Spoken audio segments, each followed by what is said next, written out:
the county government of Nandi. Hakuna siku Mluya amesimama akakosoa mambo yenye yanafanyika Nandi County. Hakuna siku Waluya wamesema county governor wa Nandi mwenye ameongoza 2 terms atolewe katika kiti. Hakuna. Nataka kuchukua nafasi hii kuambia senator wa Nandi awachane na county ya Trans Nzoia. Senator Cheraragei uachane na Natembeya.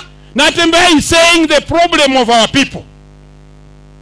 When Natembeya says that we want to unite as Luyas, he's not a bad man. You must not divide the Luyas for so long so that you remain in power. We are also getting united. Now 2027, every Luya who must not speak the language of the people will be shown the door.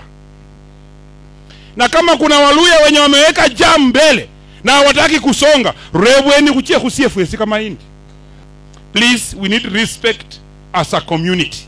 Rafiki yetu from Nandi anajua very well kwamba ukiimpeach Natembeya Trans Nzoia, mwenye anachukua hiyo kiti ni Munandi, ni deputy governor.